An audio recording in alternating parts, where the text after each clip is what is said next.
नमस्कार आणि the deep डाईव्हमध्ये आपलं स्वागत आहे. आज आपल्याकडे एका श्रोत्याने पाठवलेल्या काही नोट्स आहेत आणि विषय तसा खूप ओळखीचा आहे, बायबलमधली उत्पत्तीची कथा. पण थांबा, ही नेहमीची गोष्ट नाही. खरं तर या नोट्समधलं विश्लेषण इतकं वेगळं आहे, इतकं अनपेक्षित आहे, की ते या संपूर्ण कथेला एका नवीनच दृष्टिकोनातून पाहायला भाग पाडतं.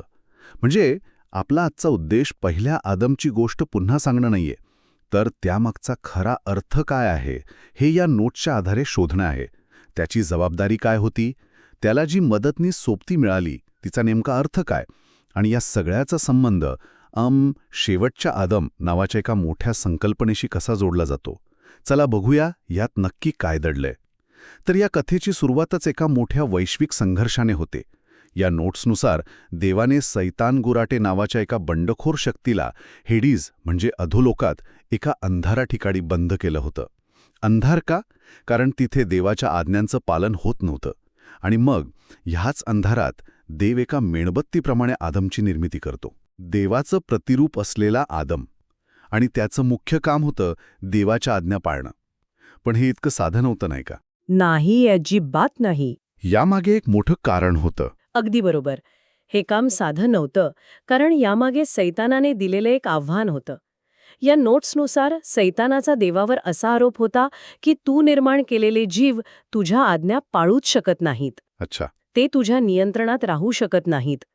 त्यामुळे आदमची निर्मिती हे त्या आव्हानाला दिलेलं देवाचं थेट उत्तर होतं. थेट उत्तर. हो. विचार करा, जर आदमने देवाच्या आज्ञा पाळल्या असत्या तर सैतानाचा दावा खोटा ठरला असता. बरोबर. हे सिद्ध झालं असतं की देवाच्या आज्ञा योग्य आहेत आणि त्या पाळल्या जाऊ शकतात. आणि हे सिद्ध झाल्यावरच सैतानासारख्या बंडखोरांचा न्याय करणं शक्य झालं असतं. म्हणूनच सैतानाने आपलं सगळं लक्ष आदमवर केंद्रित केलं. हो, त्याला कोणत्याही परिस्थितीत आदमला हरवायचं होतं. अच्छा, म्हणजे आदमचं आज्ञापालन हे फक्त वैयक्तिक नव्हतं, तर ते एका वैश्विक न्यायाच्या प्रक्रियेचा भाग होता. आणि मग त्याला एदेन बागेची जबाबदारी दिली जाते. पण या नोट्समध्ये एक इंटरेस्टिंग गोष्ट सांगितली आहे की ही जबाबदारी शक्तीने किंवा अधिकाराने नाही, तर प्रेमाच्या आज्ञेनुसार पार पाडायची होती. याचा नेमका अर्थ काय होतो? याचा अर्थ असा की त्याला बागेचा राजा नाही, तर म्हणजे एक माळी किंवा रक्षक बनायचं होतं. त्याला प्राण्यांना किंवा इतरांना एकमेकांना इजा करण्यापासून थांबायचं होतं. त्यांचं पापापासून संरक्षण करायचं होतं. ही एक सांभाळण्याची, काळजी घेण्याची जबाबदारी होती, जी केवळ प्रेमाच्या भावनेतूनच शक्य होती. ठीक आहे, म्हणजे आदमवर एक मोठी जबाबदारी आहे, पण तो एकटा आहे आणि एवढं मोठं काम एकट्याने करणं शक्य नाही.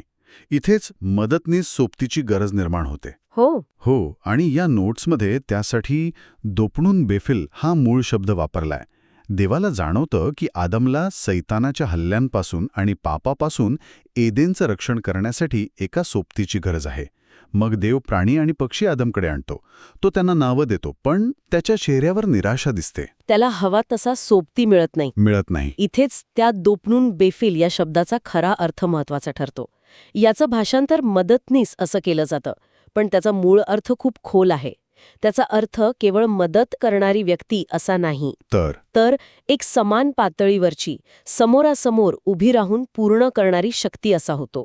अशी व्यक्ती जी आदमच्या बरोबरीची असेल. आणि प्राणी पक्षी त्या पातळीचे नव्हते? नक्कीच नव्हते, कारण ते देवाचे प्रतिरूप नाहीत. बरोबर. ते प्रेमाची आज्ञा पाळू शकत नाहीत किंवा पापाला रोखू शकत नाहीत. त्यांच्यात ती क्षमताच नाही.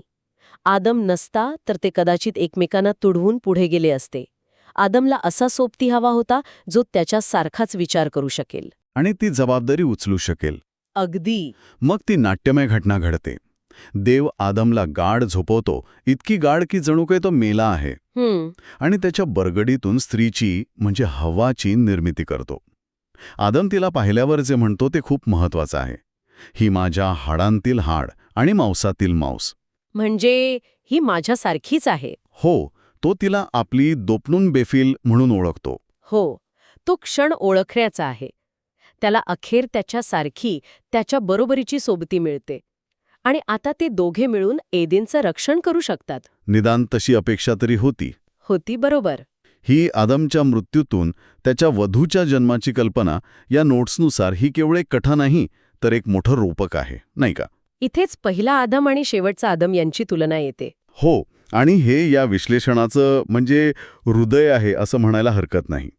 याला टायपोलॉजी म्हणतात, जिथे जुन्या करारातील घटना नवीन करारातील घटनांची सावली किंवा प्रतीक मानल्या जातात. अच्छा, या नोट्सनुसार पहिला आदम म्हणजे आदम आणि शेवटचा आदम म्हणजे येशू ख्रिस्त. आता साम्य बघा. जसं पहिल्या आदमच्या मृत्यूतून म्हणजे त्याच्या त्या गाढ झोपेतून त्याची वधू हव्वा निर्माण झाली, त्याचप्रमाणे शेवटच्या आदमच्या म्हणजे ख्रिस्ताच्या क्रुसावरील मृत्यूतून चर्च म्हणजे त्याची वधू निर्माण झाली. बरोबर. दोघंही देवाचे प्रतिरूप आहेत. दोघांनाही आज्ञा पाळायची जबाबदारी आहे. पहिल्या आदम आणि हव्वा यांनी मिळून एदेनचं रक्षण करायचं होतं. आणि त्याचप्रमाणे शेवटचा आदम आणि चर्च यांनी मिळून सैतानाचा न्याय करायचा आहे असं हे विश्लेषण मांडतं. हो, पण इथे खूप मोठा फरक आहे, जो या कथेला एक वेगळंच वळण देतो. म्हणजे परिणामांमध्ये जमीन आसमानाचा फरक आहे. अगदी. फरक खूप मोठा आणि महत्वाचा आहे. पहिल्या आदमची वधू हव्वा त्याला देवाच्या इच्छेपासून दूर विनाशाकडे घेऊन गेली. आणि या उलट शेवटच्या आदमची वधू चर्च त्याची इच्छा पूर्ण करते आणि पापावर विजय मिळवते. आणि जबाबदारी घेण्याबाबतीतही एक मोठा फरक आहे. हो. जेव्हा पाप घडलं तेव्हा पहिल्या आदमने काय केलं? त्याने सरळ जबाबदारी हव्वावर टाकली. तो म्हणाला, जी स्त्री तू मला दिलीस तिने मला फळ दिलं. म्हणजे देवावरच एक प्रकारे दोष टाकला. बरोबर. या उलट शेवटच्या आदमने चर्चच्या म्हणजे त्याच्या वधूच्या पापांची जबाबदारी स्वतःवर घेतली आणि स्वतःचा बळी दिला. हा विरोधाभास या विश्लेषणाचा केंद्रबिंदू आहे. एकीकडे जबाबदारी झटकणारा नवरा तर दुसरीकडे जबाबदारी स्वीकारणारा नवरा. ठीक आहे, म्हणजे आता आदमला त्याची सोबती मिळालीये, एक परिपूर्ण जोडी तयार झालीये. आता सगळं व्यवस्थित व्हायला हवं होतं. पण इथेच तर गोष्ट बदलते, नाही का? त्या प्रसिद्ध फळाची एंट्री इथेच होते. पण या नोट्सनुसार आपल्याला जी गोष्ट माहीत आहे ती अर्धवट आहे. बरोबर. आपल्याला वाटतं की सैतानाने आदमला मोहात पाडलं. पण या नोट्स एक धक्कादायक दावा करतात. सैतानाने थेट आदमवर हल्ला केलाच नाही. काय? त्याने हव्वाच्या माध्यमातून आदमला हरवलं. कारण सैतानाला एक गोष्ट माहीत होती, जी कदाचित आदमलाही माहीत नव्हती. एक मिनिट, पण आज्ञा तर फळ न खाण्याची होती. मग कमजोरी हव्वा कशी असू शकते? हाच तर मुद्दा आहे. या दोन्हींचा संबंध काय आहे? सैतानाने थेट आदमवर हल्ला का नाही केला? कारण सैतानाला आदमची खरी कमजोरी दिसली होती. या नोट्स म्हणतात की जर सैतान थेट आदमकडे आला असता तर कदाचित आदम जिंकला असता. अच्छा. पण सैतानाने पाहिलं की फळ खाण्याच्या घटनेच्या आधीच आदमच्या मनात देवापेक्षा हव्वाबद्दल जास्त प्रेम निर्माण झालं होतं. अरे देवा. हव्वा त्याच्यासाठी सर्वोच्च प्राथमिकता बनली होती. तो अशा मानसिक अवस्थेत पोचला होता की जर हव्वाने त्याला ते फळ दिले तर तो देवाच्या आज्ञेपेक्षा तिच्या इच्छेला जास्त महत्त्व देणार होता. बापरे. म्हणजे ते फळ फक्त एक निमित्त होतं. हो. खरी परीक्षा वेगळीच होती. म्हणजे त्याची खरी निषिद्ध फळ, ज्यासाठी मूळ भाषेत सोना ग्वा शब्द आहे. हो, चांगल्या वाईटाचे ज्ञान देणारे फळ. ती हव्वाच होती. अगदी बरोबर. या विश्लेषणानुसार तीच त्याची खरी परीक्षा होती. देवाने त्या झाडाच्या आणि फळाच्या माध्यमातून आदमच्या मनात लपलेली ही गोष्ट उघड केली. अच्छा. मुद्दा फळ खाण्याचा किंवा न खाण्याचा नव्हताच. मुद्दा होता मनात काय आहे, तुझी प्राथमिकता काय आहे याचा. या नोट्स सांगतात की जो व्यक्ती मनात पाप करू इच्छितो तोच पाप करतो. बाह्य वस्तू फक्त निमित्त ठरतात. म्हणजे देवाला आडमच्या मनातील ही चुकीची प्राथमिकता बदलायची होती. हो, ती परीक्षा त्याच्या मनातील सत्य बाहेर काढण्यासाठी होती. हे ऐकून तर संपूर्ण कथेचा अर्थच बदलून जातोय.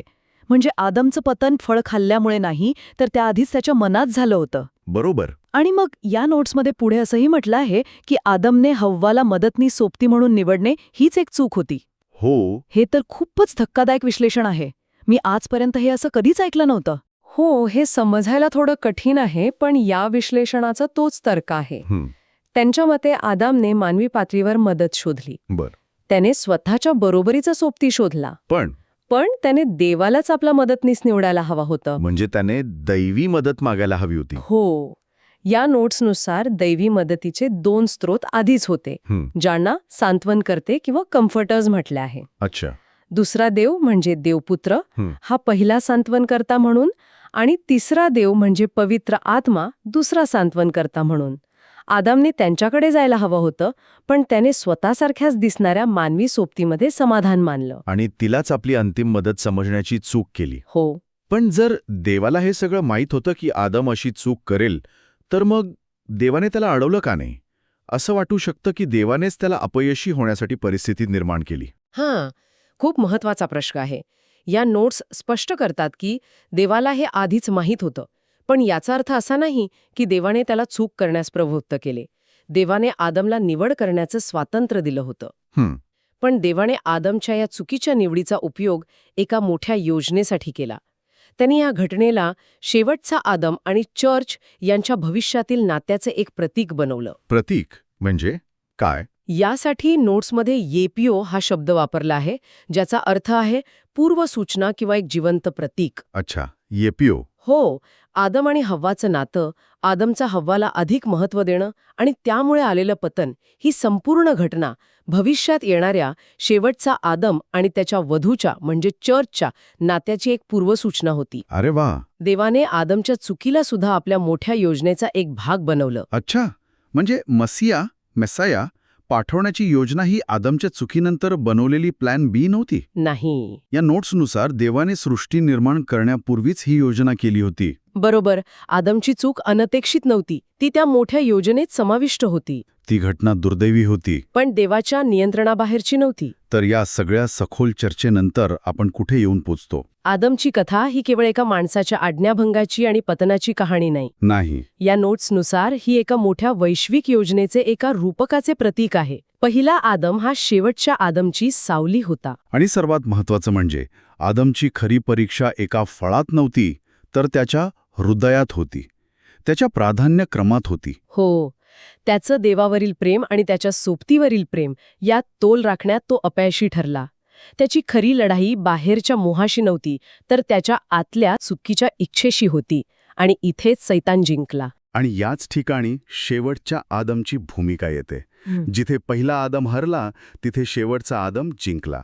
आणि त्याने सैतानाच्या मूळ आव्हानाला उत्तर दिलं. याने कथेचा तो सुरुवातीचा धागा पुन्हा जोडला जातो. अगदी बरोबर. जिथे पहिल्या आदमने आपल्या वधूमुळे आज्ञा मोडली, तिथे शेवटच्या आदमने आपल्या वधूसाठी आज्ञा पाळून स्वतःचा जीव दिला. संपूर्ण चित्रच उलटं आहे. अगदी. आजच्या या चर्चेनंतर श्रोत्यांसाठी एक विचार करण्यासारखा प्रश्न मागे राहतो. जर या विश्लेषणानुसार खरी परीक्षा बाह्य वस्तूंमध्ये किंवा कृतींमध्ये नसते, तर ती आपल्या आंतरिक प्राधान्यक्रमात आणि मनात लपलेल्या इच्छांमध्ये असते, तर मग आज्ञा पाळणं आणि मोहाला बळी पडणं या गोष्टींचा आपल्या दैनंदिन जीवनात आपण कसा विचार करायला हवा?